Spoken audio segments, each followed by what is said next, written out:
오늘은 잠언 29장 22절 말씀입니다. 본문을 보시면요.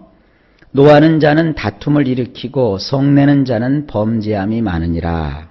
원문으로 보시면 화가 나 있는 사람은 분란을 일으키고 바짝 성이 오른 사람은 말씀이고 뭐고 반역을 많이 하느니라. 자, 여기 보면 내면의 어떤 칠이라고 할 수 있죠. 화라는 것은 속에서 다스리는 겁니다. 속에서. 속이 이렇게 팍 끓어오르는 상태. 그래서 이제 막 코에서 더운 바람이 막 나오죠. 속에서 막 부글부글 끓는 상태. 근데 누군가 그 속이 막 끓어요. 그 상태는 이제 누가 와서 탁 건드리면 어떡합니까? 터지죠. 아무리 평상시에 막 선량한 사람이라 할지라도 일단 화가 나 있으면요. 여러분 거기다가 이렇게 불 지르시면 안 돼요. 그래서 성경에 있잖아요. 화가 나 있는 사람. 여기 이제 우리 성경으로 보면은 노하는 자, 이 평상시 어떤 성향을 얘기하는 것 같은데 원문은 그게 아닙니다. 사람이 살다 보면 이 화날 일이 있어요. 그러면 화가 나면 그걸 여러분들이 어떻게 풀도록 해야지. 이거 그냥 내버려두면 안 되고요. 또 주변에 여러분 주변에 어떤 사람이 지금 화가 나 있으면요. 그거 가서 자꾸 찝쩍댈 필요가 없어요. 그죠? 화가 나 있으면 화가 난 상태에서는 약간만 자극을 줘도 분란을 일으킨다. 이 분란이 뭡니까? 싸움입니다. 말다툼이 됐던 또 주먹다짐이 됐건 서로 이제 싸움이 벌어지는 거예요. 그래서 상대가 화가 나 있을 때는 요거 잘못하면 요 싸움 되겠다. 그러니까 좀 멀리 해야 돼요. 그리고 그 화가 다 이렇게 좀 누그러질 때까지 여러분들이 피해 계셔야 돼요. 그리고 여러분 자신도 막 화가 나 있는 상태면 누가 조금이라도 자극을 하면 여러분도 모르게 버럭하고 성을 내고 싸울 수가 있어요. 화난 상태는 조심해야 돼요. 내가 화났을 때도 조심하고 다른 사람이 화가 나 있는 상태에도 그때는 건드리지 말고. 화날 때 그러잖아요. 네가 뭘 잘한 게 있다고 이러면서 같이 하면 그건 큰 싸움 되는 거예요. 화를 잘 다스릴 줄 아는 게 지혜입니다. 그리고 또 한 단계 더 나아가서 바짝 성이 오른 사람이 있어요. 이건 이제 우리는 약 올랐다 그러죠. 약이 잔뜩 올라 있는 사람이에요. 그래서 그 사람은 마음 상태가 어떻습니까? 어디 누구 하나 걸리기만 해봐라. 그 정도 상태가 되죠. 엄마가 평상시엔 애들한테 잘해주다가도 바짝 성이 오른 상태에서 애가 뭐 하나 잘못되면 그날은 애가 초상집이에요. 초상날이에요. 그냥 가만히 안 두고 어떻게 쓰든지 이렇게 다투게 되잖아요. 이런 성이 바짝 오른 사람은요. 특성이 그렇습니다. 말씀이고 뭐고 착하게 살아라 성질 내지 말아라. 그거 다 소용없다 이거예요. 그들은 반역을 하게 돼요. 그러니까 막 거스르게 되죠. 자기 신분을 망각하게 돼요. 그래서 그냥 냅다 열이 달아오는 상태에서 질러버리게 되는 겁니다. 여러분 화를 잘 다스릴 줄 아는 거 이거 지혜인 것을 오늘 이 말씀에서 잘 깨달으시기를 바랍니다.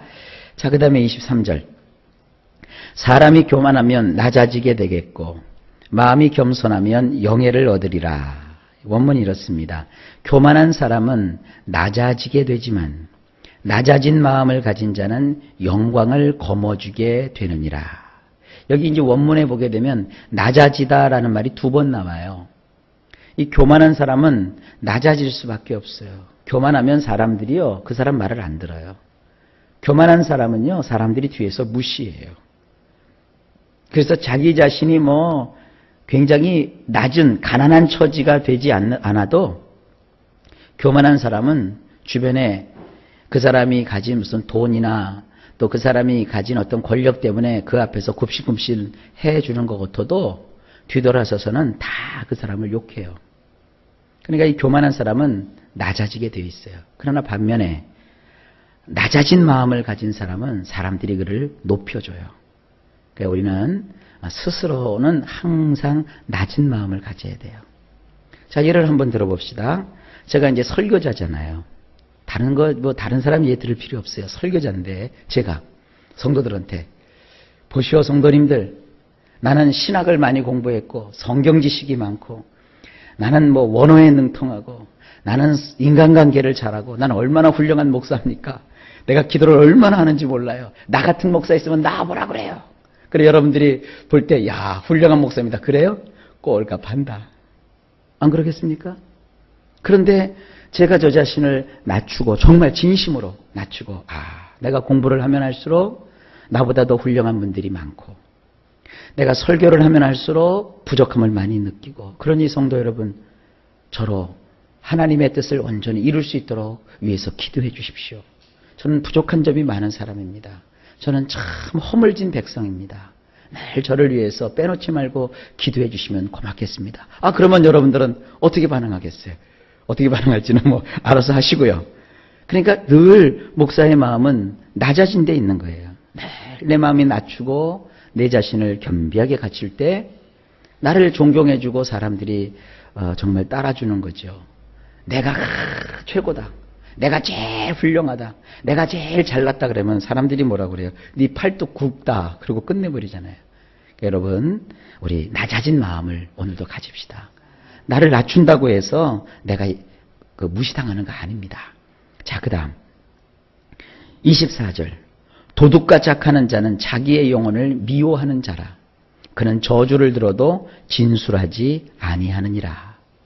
자, 원문을 보면 이렇습니다. 도둑과 공범이 되면 자기의 내패시를 미워하는 것이니 맹세를 해놓고도 밝히 증언하려 하지 않는도다. 자, 이게 무슨 말이냐면 이 법정을 생각하시면 됩니다. 어떤 사람이 도둑과 공모해서 범죄를 저질렀어요. 이제 법정에 딱 섰어요. 법정에 서서 법정에서 이제 어떤 맹세를 하잖아요. 선서를 한다고요.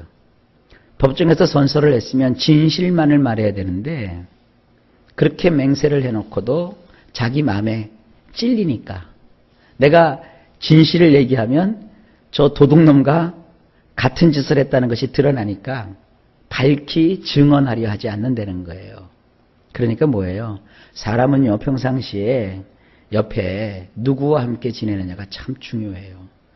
도둑과 암암리에 이렇게 함께 합작을 하고 모의를 하고 공모를 해서 범죄한 일이 있으면 그것은 정작 자기의 뇌패시를 미워하는 거예요. 자기 신세 망친다는 뜻이에요.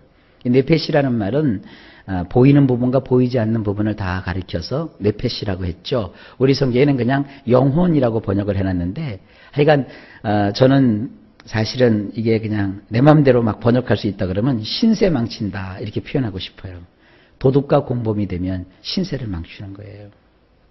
저도 그런 경험이 있어요. 사기꾼을 제가 편들어줬더니 사람들이 나를 사기꾼으로 생각을 하더라고요. 또 나쁜 짓을 하는 사람을 내가 목사라는 이유로 이렇게 감싸줬더니 사람들이 나도 나쁜 사람으로 보더라고요. 그러면서 그들이 뭐라고 저한테 얘기하느냐. 목사님, 그 범죄자를 목사님이 품어주는 것도 좋지만 먼저 그 사람이 지은 죄를 깨닫고 회개하여 돌이킬 수 있도록 해주는 것이 더 우선 아닙니까? 저는 제 딴에는 좋은 마음으로 그때는 아직 제가 목회가 좀 어설퍼서요. 목사가 아니면 그 도둑을 그 사기꾼을 누가 덮어주겠습니까? 그런 마음을 가졌어요. 근데 그게 옳지 않은 거였어요. 성경은 이렇게 말하고 있잖아요. 도둑과 공범이 되면 자기 신세를 망치는 거예요. 그러니까 여러분도 세상 살아가면서 이 짝하는 자들을 잘 삼가 사귈 수 있기를 바랍니다. 이 나쁜 짓 하는 사람을 자꾸 동조해주고 그러면 안 돼요. 그러면 그가 잘못돼서 결국은 돌이킬 수가 없는 거예요. 우리는 신앙인이에요. 뭐가 두렵겠습니까? 그래서 우리는 길이 아니면 가지 말고요. 이것이 옳지 않으면 우리 손대면 안 돼요. 그리고 아무리 친한 사이라도 그가 옳게 행동하지 않을 때는 그것이 옳지 않다고 우리가 말할 수 있어야 돼요.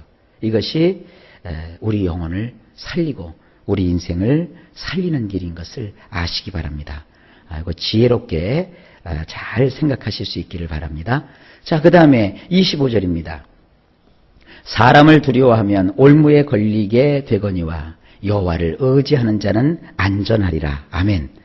원문도 마찬가지입니다. 보실까요? 사람을 무서워하는 자는 덫에 걸리게 되지만 여호와를 신뢰하는 자는 견고한 곳에 오르게 되느니라. 사람을 여러분 무서워하지 마세요. 하나님을 무서워하세요. 물론 이것이 사람을 무시하라는 얘기는 아닙니다. 무시하는 것과 무서워하지 않는 것과는 달라요. 마땅히 우리가 고개 숙일 자 앞에 가서 고개를 숙여야죠. 그리고 존경할 자는 존경해야죠. 하지만 우리 마음속 깊숙한 곳에서는 사람을 무서워해서는 안 돼요. 아유, 저 사람이 안 되면, 저 사람이 아니면 나 큰일 나는데, 저 사람이 안 도와주면 나 망하는데, 저 사람이 나를 이끌어주지 않으면 나 이거 신세 망치는데, 천만의 말씀. 모든 것은 하나님께로부터 오는 거예요. 그 사람이 나를 돕게 하는 것도 하나님이시고요. 그 사람이 마음이 이렇게 움직여서 나에게 선의를 베풀게 하는 것도 하나님이신 거예요. 하나님을 두려워해야지 사람을 두려워함으로 사람 때문에 하나님을 배반하고 등 돌리는 그런 일은 절대 하면 안 돼요. 사람 무서워하면 결국 인생 덫에 걸려요. 하지만 여호와를 신뢰하면, 여호와를 믿으면, 하나님을 믿음으로 살면 결국 그는 견고한 곳에 오르게 돼요. 그래서 견고한 곳이라는 것은요, 원래 그 원문에 보면 높은 곳이란 뜻이에요. 아주 높은 곳. 이 높은 곳은 산인데 거기에는 이렇게 산성이 있고 요새가 있다고요. 피하여 숨을 수 있는 곳이에요. 그러니까 여호와를 신뢰하면 여러분들이 피하여 숨을 곳이 생기는 거예요. 사람을 무서워하면 덫에 걸려서 인생 꼼짝달싹할 수 없게 되지만 여호와를 신뢰하면 풍랑이 일고 또 재난이 닥쳤을 때 우리는 아주 안전하게 피할 수 있는 요새가 생기는 거예요. 우리 여호와만 의지합시다. 자, 그 다음에 26절. 주권자에게 은혜를 구하는 자가 많으나 사람의 일의 작정은 여호와께로 말미암느니라. 자, 25절과 맥이 같죠? 원문을 보면 이렇습니다. 많은 이들이 권세를 가진 자의 얼굴을 구하나 여호와께로부터 각 사람에 대한 샤파트가 나오느니라. 자, 이런 말입니다. 많은 사람들이 권세를 잡은 자의 얼굴 앞에 서서 거기 앞에서 좀 잘 봐달라고, 나를 좀 형통케 해달라고 그 사람에게 자기 인생을 맡기고 막 거기에 목을 거는 거예요. 그러나 우리 예수 믿는 사람은 알아야 돼요. 여호와께로부터 각 사람에 대한 샤파트가 나오는 거예요. 여기 이제 우리 성경에는 일의 작정이라고 표현했는데 이 작정이라는 말이 원문에 보면 샤파트라고 돼 있어요. 샤파트가 뭐예요? 입법, 사법, 행정부가 원활하게 돌아가도록 하는 것이 샤파트라고 그랬어요. 하나님께서는요, 우리 각자에 대한 어떤 뜻을 가지고 계세요. 우리 각자의 삶 속에 법이 세워지고 법이 이루어지고 하나님의 통치가 이루어지도록 하나님은 하신다고요. 그러니까 우리 인생이 아주 모든 것이 균형이 잡히고 잘 되는 것은 누구에게서 나오는 것이냐? 하나님에게서부터 나오는 거예요. 그러니까 여러분들 하나님을 어떻게 섬겨야 되는지 잘 마음에 생각하시기를 바랍니다. 자, 그 다음에 마지막으로 27절. 불의한 자는 의인에게 미움을 받고 바르게 행하는 자는 악인에게 미움을 받느니라. 자, 이것은 원문과는 조금 멀리 번역이 되어 있어요. 뜻은 비슷해도요. 원문을 보실까요? 의롭게 행동하는 자를 지긋지긋하게 여기는 자는 바르지 못한 사람이며 악하게 행동하는 자를 지긋지긋하게 여기는 자는 올곧은 길에 있는 자이니라. 자, 원문에 의해서 말씀을 드릴게요. 의롭게 행동하는 사람이 주변에 있어요. 그런데 그 의로운 사람을 아주 지긋지긋하게 여기고 싫어하는 사람이 있다고요. 그 사람이요, 바르지 못한 사람이에요. 그리고 주변에 악하게 행동하는 사람, 악에 빠져 있는 사람을 지긋지긋하게 여기는 자는 올곧은 길에 서 있는 자예요.